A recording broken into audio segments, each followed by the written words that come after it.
the Arabian Racehorse Podcast with Debbie, Gary Cape and Stephen Molyneux. And welcome to another edition of the Arabian Racing Podcast. I'm joined again this week by Gary Capewell. Hello. And Stephen Molyneux. Hi there, Debbie. And today we're going to be looking at three races. We're going to obviously review the race we had at Goodwood, and then we're going to look ahead to the race we've got on Monday at Wolverhampton. And then looking a bit further ahead before we actually have declarations, we're going to look at the race that we've got at Chelmsford on Thursday. So if we go back to Goodwood, obviously it's given the quality of the race and the prize money and the horses that we have entered, it's always a good race. And again, this year, a fabulous performance, I think, by Lady Princess. She's a very characterful filly, I think it's fair to say. And she managed to beat the boys on some soft ground. So we go to Stephen, who I see you've given her an extra £5 in the rating since. What did you make of it? Well, this race rarely disappoints now, does it? I think we've seen sparkling performances in most of the renewals, if not the best performance in the world that year. And I'm sure Lady Princess is 125 that she's run to, bearing in mind the fillies allowance that she gets is probably not going to be far off the best again. She was obviously one of the four horses that we'd identified as being the standout contenders. She was the one open to most improvement. She was only a 5-year-old. But at the same token, her form probably wasn't quite as proven at a higher level as Ebraz and Taif and to some degree Darian. So she was the one that had to take the biggest step forward, but she certainly did it in no uncertain terms. And it was a sparkling performance and a sparkling turn of foot on ground that was still pretty soft. So I think she deserves plenty of credit. I think we identified that Ebraz had maybe just lost a step over the winter in Qatar, and his performance kind of did that. I certainly wouldn't rate it any worse than a couple of other of his efforts in this race, but he was readily brushed aside, wasn't he? And Taif is what he is back in third. And Dayan was the one that we thought, his rating of 127 came from the Kahela Classic on dirt, and his best turf performance was 117, some £10 less, and he's probably run bang on to that level in finishing fourth. And they predictably dominated inside that final couple of furlongs, but it was a very good performance. I thought it was a good ride as well. I think you were both correct to identify Darian as being perhaps a little bit weak, and almost the other three kind of let Frankie Dettori make his move first, and not totally sure that suited Darian once the going got tough. He was rather readily brushed aside, but I think it was a startling performance really from the winner. Gary? Yeah, cracking ride, like Stephen said. I think with Lady Princess, she's probably benefited with the conditions, perhaps more than most. Obviously, she's quite accustomed in France to running on soft ground. It was very testing when she won at Longchamp last autumn. She was open to the most improvement, as we did say before, but she took that step forward. It's the first time I've seen her in the flesh, actually. I was surprised with how sort of diminutive she really is, but she almost looks like, dare I say, it's almost like a mini thoroughbred, really, doesn't she? To be honest. But yeah, she's certainly not the biggest, but that potent turn of foot on that ground, thought she was given a cracking ride by Sheen Murphy just sitting in behind. The principal's just in front of him, got a lovely toe through, quickened away, job done. And yeah, she'll be a big player now when she goes for the Qatar Arabian World Cup. I couldn't remember if she said she was going to have another run before that, but or she might, I think was what Thomas Forsey said, but she'll definitely go there as one of the leading players. Like Stephen, I think Ebraz perhaps has just lost that slight turn of foot. I know this isn't really an ideal trip for him. It isn't for Taith really either, a mile, but he's been victorious over it a couple of times in the past. But having been headed, and it looked as though he might even finish third in the end, he showed all this class to get back into a clear second at the line. So, it bodes well when he goes back up in trip, provided there's a decent gallop. And when you're going for the Qatar Arabian World Cup, I know last year it was an unusually small field, but usually there's sort of 16, 17, maybe even 18 runners. So that would play more to his strengths, and obviously it will depend on what the ground does.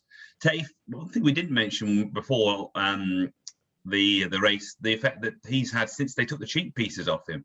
It seems to have revitalised him almost. I think he'd won 3 out of 4 with the cheap pieces off, made that 3 out of 5 now. And again, he kept on all the way to the line without matching the winner's turn of foot over a trip that probably wouldn't be ideal for him either. Derian, I mean, he did briefly lead, but as expected, I thought he would have to win the race on the bridle to win. He wasn't going to get that luxury.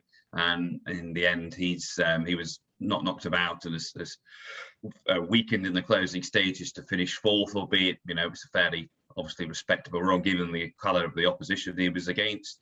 And obviously, as we expected, they came a long way clear of the remainder with Loire just getting the better of Alcázar for 5th and 6th. And again, they were nicely clear of the remainder with Elvira Athwal, perhaps a bit slightly disappointing considering how she'd ran in the race last year.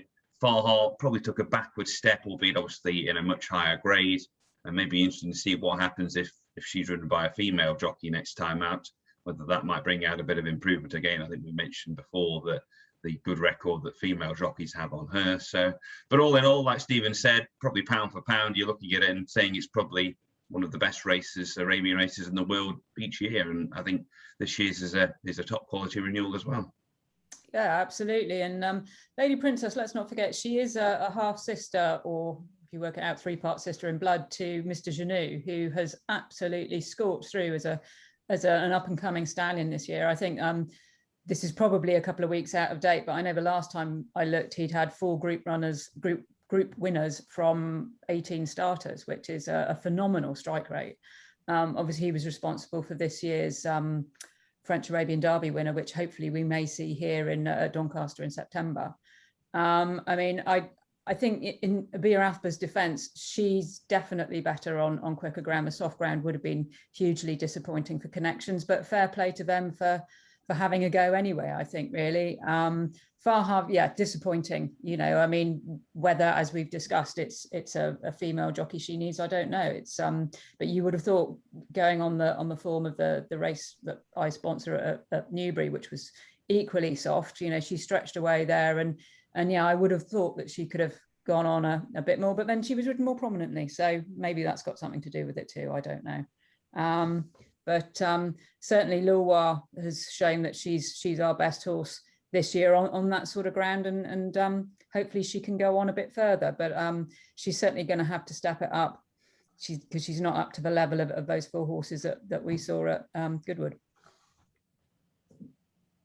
No, she isn't. I think the point about the ground's worth mentioning again, isn't it? Because obviously we raced on the Wednesday. Tuesday was just Somme-like conditions, and the ground was, the horses were getting through it. I can't remember which trainer it was who came, thoroughbred trainer, but he stated that there is a big difference in ground between when it's raining at the time, soft ground, and when it's drying out, soft ground. And on the Wednesday, it certainly was. And obviously, we know the Arabians aren't the biggest, and some of them can just get stuck in the mud, basically, which I imagine may have been an excuse for 1 or 2. So that's worth bearing in mind. But no, it's a very straightforward race, I think, to assess. Alcázar maybe not worth his mark of 108, but he ran well. Lille had been a listed winner in Belgium. She's obviously going the right way, slowly but surely. And yeah, they were just no match. Watching the race, I thought there was a part of it when the 4 main protagonists, they were all being held up, and I was kind of just bemoaning which jockey of the main pretenders was going to get stuck behind one of those falling back. And I think that's kind of where the race was won and lost, really, because that's where Dayan was stuck on the outside, seeing plenty of daylight. I'm sure if Frankie Dettori had his time again, he might have wanted to bury the horse a little bit more, but he might have found himself stuck behind Stormtrooper, for example. So it was a tough one to weigh up, but I definitely think that played a part in the other 3 pulling clear of him. The other thing to mention with the ground as well, perhaps, was that Lady Princess challenged almost widest of all in the end, just in behind Derian, took wide by Sheen Murphy, and most of the thoroughbred racing, at least most of the quickest ground was perhaps more towards the centre the first couple of days, wasn't it? That's not wishing to knock the winner at all, but that's also something to perhaps bear in mind. Of course, let's not forget that she did finish within a length of Ebraz in the Emir Sword. So, the level of improvement, it's not a huge surprise. I mean, she's barely been out of the first two, I think, in all her starts. And a lot of those starts have been in group races. So I think, with her, it was more of a case of two of her group races obviously were against fillies. That's understandable. So, stepping up and mixing it with the colts. But, she's shown that she's certainly of this class, and I can't wait to see her again. You were saying about Thomas Forsey, and also the owner have said that, I mean, Forsey's not sure that he'll give her another run. She might go straight to the World Cup, which obviously she's proven over course and distance in the 4-year-old fillies race there last year. And then they've mentioned Saudi and obviously the Emir Sword again. So she might be small, but she's a quality young horse, and I for one can't wait to see her again. Yeah, I mean, like you say, it's not as if she needed to leap out of the ground a million miles, was it, based on her Qatar run? I think we looked at a French reappearance as well, and it's worth mentioning the horse that beat her that day, Munir, and the one trained by Julian Smart. That one could be the next big thing to come out of that particular yard. But she's certainly a very exciting horse going forward, Lady Princess, and good luck to them if they are going to take up all those overseas engagements. Absolutely. Yeah, I think is she not going to run on Tuesday, Menina? Possibly. At Deauville. Deauville in the not the Doha Cup, isn't it? Doha Cup, yeah. She has got an entry. She has got an entry in that race. In fact, I think the declarations are in now. There's 10 of them. Maxime Guillon will ride her, but she would probably, or she does have the highest rating in the race. You've got Heian and Qatar, all sort of stalwarts in there, and also Hogarth de Lardou as well for Thomas Forsey, who obviously has some very good form in the book as well. You're mentioning Mr. Janu as a sire. Obviously, he's one of that horse's progeny that's done quite well on the track already. Yeah, and of course, Munir did win the Emir Sword, so she's clearly a good horse in her own right. And I believe she's a sister to Assie, I think, isn't she? So, anyway, moving on to slightly less highly rated fare. We're off to Wolverhampton on Monday for a 0 to 55 handicap. Are you joining us there, Gary? No, I'm a bit busy next week, so I won't be at any of the three. I think my next outing will be for the Derby it'll be Haydock before that. Sorry, Haydock and Doncaster will be my next two outings out. I'm afraid I've got a lot on in the schedule. I'm afraid the next couple of weeks. Okay, so anyway, we're off to Wolverhampton. It's a 0 to 55 handicap over a mile and about 142 yards according to the new measurements that we've got, and we've got a lot of familiar faces are meeting again here today, on Monday, including Zayn Zyperian and Kayak, who were split by a short head in a photo last time at Lingfield. They were, yeah. Kayak, I thought, was perhaps a little bit unlucky that day. I know he'd gone clear, but I think he was unlucky just to get chinned in the final strides by Zayn Zyperian, who, in fairness, was gaining a bit of reward for his consistency. Obviously, he had quite a few of the other horses that reopposed in that race. It'd be interesting to see if any of those can get a bit closer. I think Kate Clare could be the one that does get closer this time around, now that she's had that run to hopefully just improve her fitness-wise. So, I mean, you've got a lot of the old usual suspects that have, again, the last couple of years have ran quite a lot against each other. You've got a few that may well improve, the likes of Aloof, who's only had the 2 starts, and that was better last time out. Still looked as though she was a bit of a work in progress. And I suppose perhaps the most interesting horse is up at the top in Upstart Crow, who makes his handicap debut in much calmer waters than he ran in last time out. And, as you pointed out in the preview, Debbie, he's well related to, again, horses that are proven around here. So he's going to be of obvious interest as well. Stephen? Yeah, we'll see how generous I've been by allowing Zayn Zyperian another run in a 0 to 55. Obviously, only went up £2 for that success, but just felt it would have been a bit harsh to have made him run in a much higher grade, given the lack of races that we've got left this season for these sorts of horses. So he's only gone up £2. Kayak just the one. The The trip and track are interesting. In theory, Wolverhampton should suit Zane's Hyperion a bit better than Lingfield.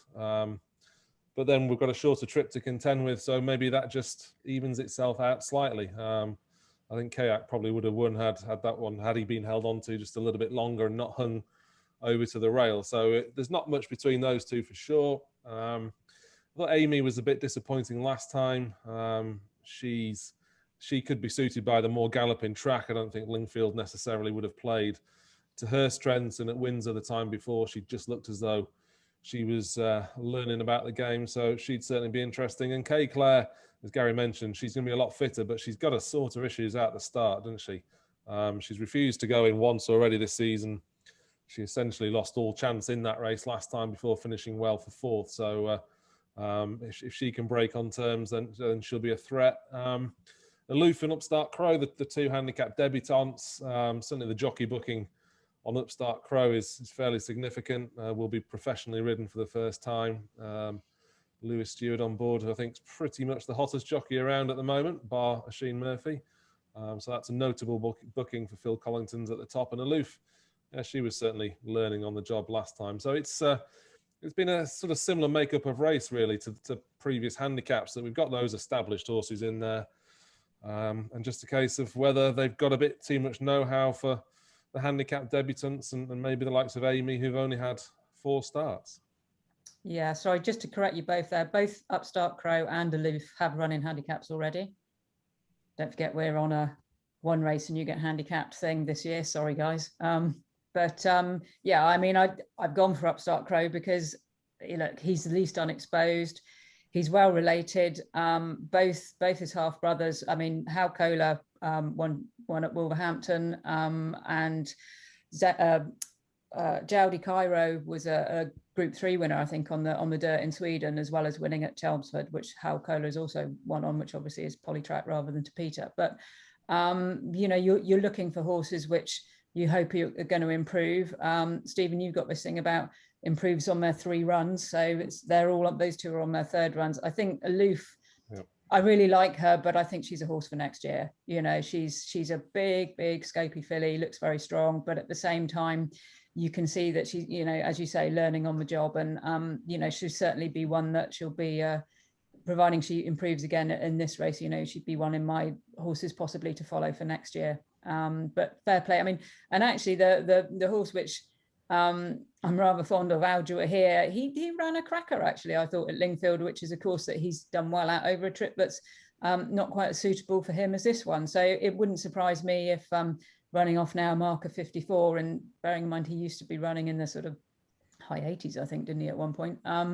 It's he's obviously getting on well with this young lad that Steve's got riding him. So that'll be an interesting one for me. Yeah, he's just got better, probably fitter with each run, hasn't he, this season, Al Jawa here. But yeah, I mean, Upstart Crow was in much better handicap, wasn't he? I do apologise for getting that wrong. It was a 0-75 race at Doncaster off a fairly low mark. So understandably, this race is going to be an awful lot easier, and Aloof will be up against many of the same horses, but she'll be a bit wiser for the experience as well. So it's not. I don't think it's quite going to be the Lingfield race completely rerun. We are dealing with a different surface. The Peter at Wolverhampton's probably a little bit tackier than the polytrack at Lingfield, which is a lot quicker. So that might change the complexion of things, but hopefully it's competitive enough. Even the ones down the bottom. I mean, Gurko de Tunnel, he's threatened a bit more than he's actually shown so far this season. Quite whether. He can, I suppose it was a step back in the right direction at Lingfield last time. So if he can go forward again, and Bin Al-Ri, we've stated before, is probably a better horse on turf, but he's again back down the weights now, having gone up for winning at Bath. So there's certainly a few different angles into this race, I'd say. And finally, then, if we have a look ahead to Chelmsford on Thursday, we've got a 7 furlong maiden sponsored by the Royal Cavalry of Marne. Obviously, this is going to be dominated by Shadwell horses, although we've got a few, well, bit of a surprise to see Norseman in there, but I suppose there are no other options given, you know, the shortened season we've had for various reasons. So that's more of a sporting runner than one that we'll have to consider seriously. But what did you make of the field, Stephen? Obviously, there's a couple of horses in there which have been running in France. Your thoughts? Well, the 3-year-olds are going to be obviously the first port of call, and Al Khaliji.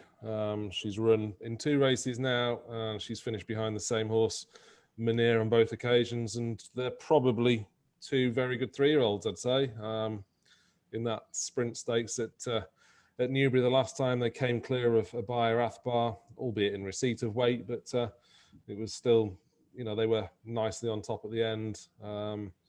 And Al Khaliji is unlikely, you'd imagine, to bump into anything of Munir's calibre in this, unless any of the newcomers are any good.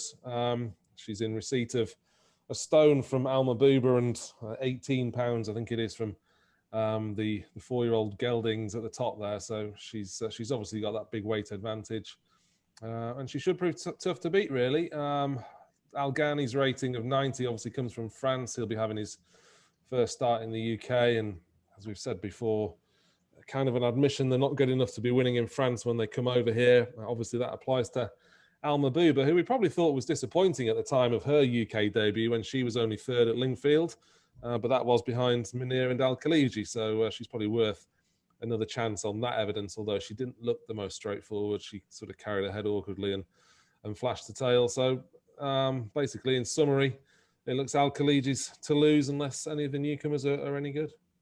Gary, you'll be part of the new syndicate for Alma Buba, won't you?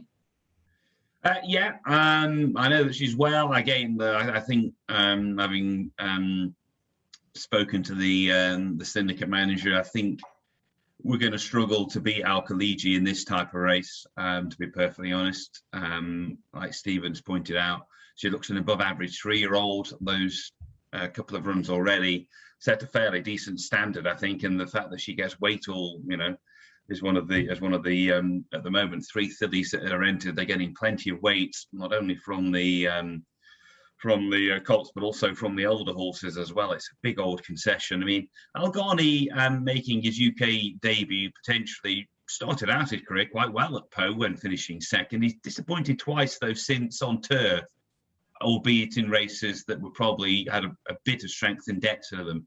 Be interesting to see how he goes coming back onto the all-weather, which I think will probably suit him. So I think, you know, I know he's got that official mark of 90. Whether he's capable of running up to that is anybody's guess at the moment. But on that debut run, he's entitled to be there or thereabouts in this. On the 2 subsequent runs over on the turf, okay, as I say, there was a bit of depth to those races, but he'll need to step up. And then, you know, you've got some solid horses like Savaldana and Balkis. I mean, this is a step down in grade, obviously, for Balkis, but, you know, officially she's rated, what, £8 inferior, £10 inferior to Al Khaliji, and yet, you know, she's got to give her a stone, so that won't be an easy task at all. So, yeah, I mean, there's those newcomers as well that we've mentioned that obviously we don't know anything about and are interesting, but they're going to have to run to a fair level on their debuts to be beating Al Khaliji, who's got that experience in the book and that fair level of ability on paper already. Yeah, and you know, as you said, you know, those 2 runs were quality runs, and she might not have been as quick as Munir, but she's certainly quicker than a lot of the others. So, and having been runner-up both on turf and on the poly track, then, you know, she looks attractive certainly at this race with her allowance for being a 3-year-old filly.